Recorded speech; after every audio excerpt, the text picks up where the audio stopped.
दोस्तों, अस्सलाम वालेकुम, नमस्कार। उम्मीद है आप लोग सब ठीक ठाक होंगे, खैरियत से होंगे।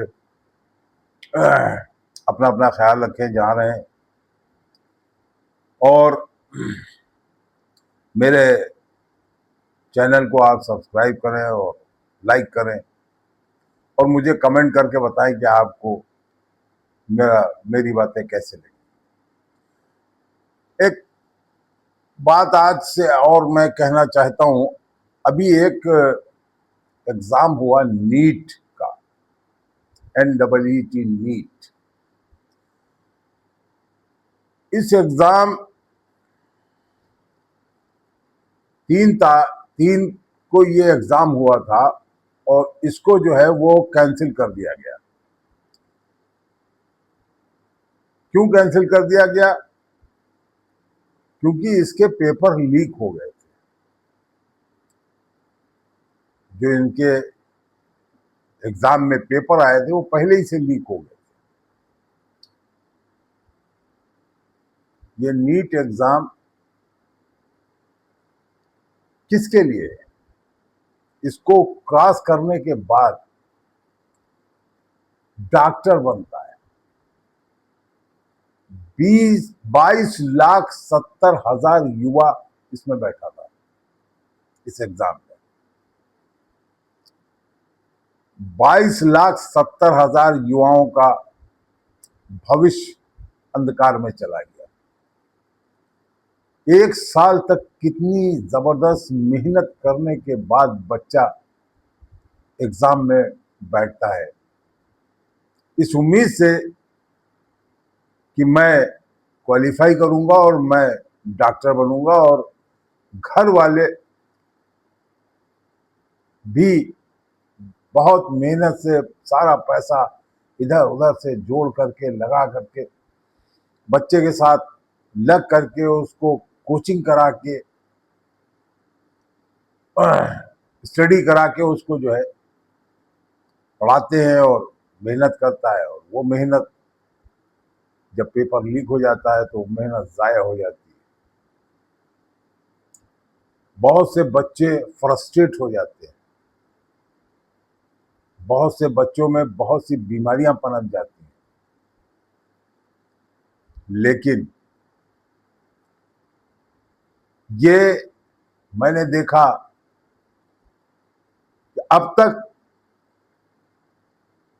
कम से कम 77 एग्जाम जो है वो खत्म हो गए, और पेपर लीक की वजह से पेपर लीक हो गया और एग्जाम कैंसिल करना पड़ा। ठीक है, एग्जाम होगा, फिर होगा, लेकिन वो कब होगा, कैसे होगा, और बच्चा उतनी मेहनत कर पाएगा कि नहीं कर पाएगा, फिर से वो एग्जाम में बैठे फिर मेहनत करे, तो 1 साल तो गया।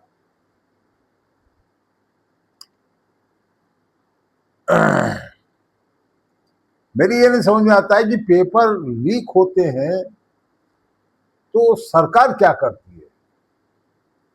इन पेपर लीक करवाने वाले माफियाओं के ऊपर सरकार अपना शिकंजा क्यों नहीं कस पा रही?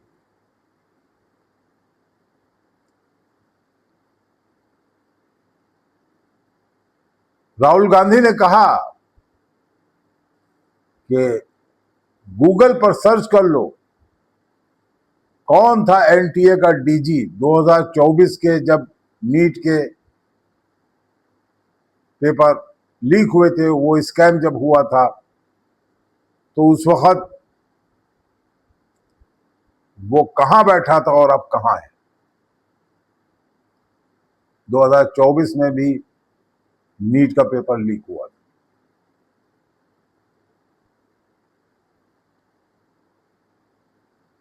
आगे उन्होंने कहा, राहुल गांधी ने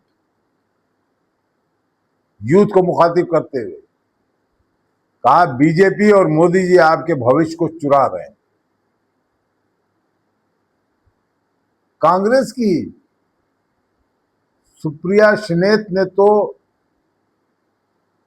खुल करके बता दिया, ट्वीट किया उन्होंने कि NTA के डीजी आईएएस सुबोध कुमार सिंह थे।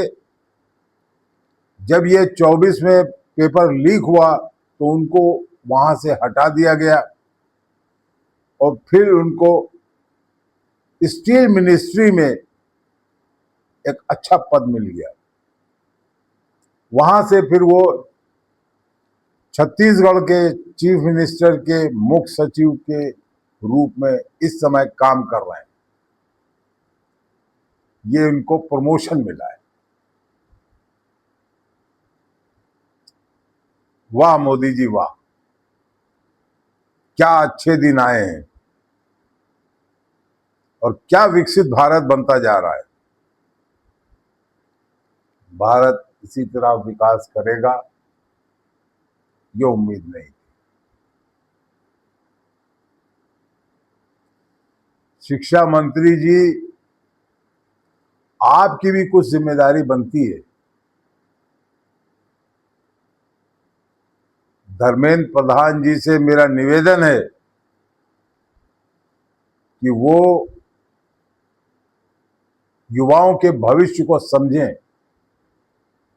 और इस पर ध्यान दें और पेपर लीक भविष्य में ना हो, इसकी कार्रवाई सुनिश्चित करें। उसके लिए क्या क्या करना होगा, एनटीए में क्या क्या बदलाव लाना होगा, किस किस तरह से शिकंजा कसना होगा, ये आपको और आपकी मिनिस्ट्री को देखना होगा।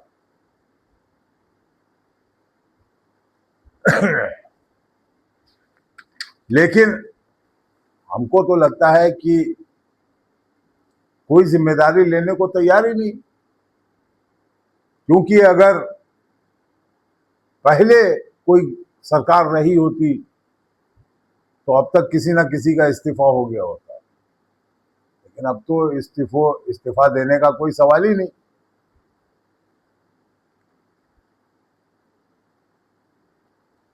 असल में ये जो पेपर लीक हो रहा है, ये कोचिंग माफियाओं का इसके अंदर हाथ है। और बहुत से सोर्सेज ये बता रहे हैं कि अलग अलग जगहों पे जो कोचिंगें खुली हुई हैं, ये कोचिंग सेंटर जो है ये बड़े बड़े लोग चला रहे हैं जो गवर्नमेंट में बैठे हुए हैं।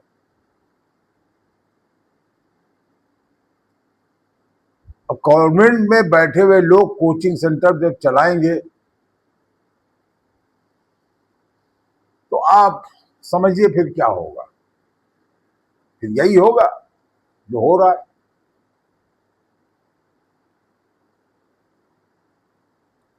कुछ लोगों का कहना है कि एग्जामिनेशन पैटर्न चेंज करना पड़ेगा।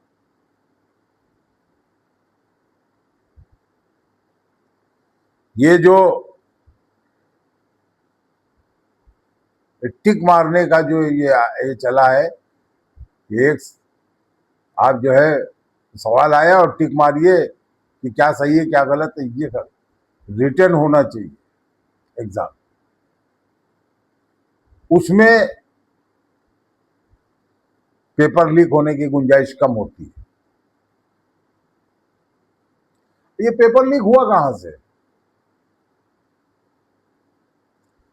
ये राजस्थान से हुआ है, जो सुनने में आ रहा है सीकर से।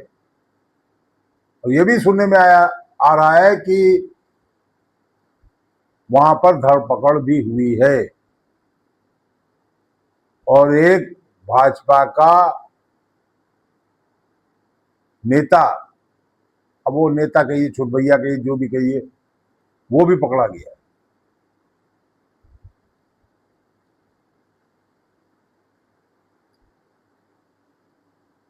माफिया जो है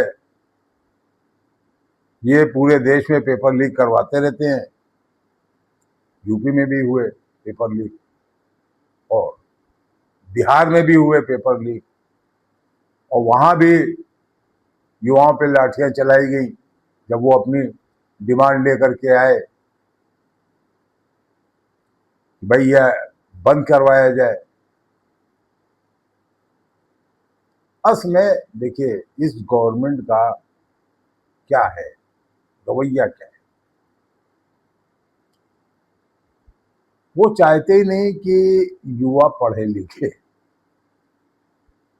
क्योंकि युवा अगर पढ़ेगा लिखेगा, तरक्की करेगा, देश तरक्की करेगा, तो ये युवा आके हमारे बराबर खड़ा हो जाएगा। और ये नहीं होने देना चाहते हैं। इनको तो ऐसा युवा चाहिए जो भक्ति में चूर हो, जो हम कहें वो करे। हम कहें थाली हो जाओ, थाली हो जाए। हम कहें ताली हो जाओ, ताली हो जाए। हम कहें दंडवत करो, दंडवत करे। हम कहें इसको मार दो, उसको मार दे। ऐसा युवा चाहिए। तो ये चाहते ही नहीं है। अब युवाओं को जागना होगा और अपने फ्यूचर के बारे में उनको सोचना होगा कि उनके साथ अन्याय न हो। और सरकारों को भी इस पर ध्यान देना होगा। बच्चे बड़ी मेहनत से एक साल पढ़ते हैं और दिन भर में 8 घंटे 10 घंटे पढ़ाई करते हैं, समाज से कट जाते हैं, घर वालों से अलग हो जाते हैं, एक कमरे में बंद हो जाते हैं। कोचिंग घर और कोई उनका काम नहीं होता। तो युवाओं को भी जागना होगा और सरकार को भी जागना होगा, देखना होगा और माफियाओं पे लगाम लगानी।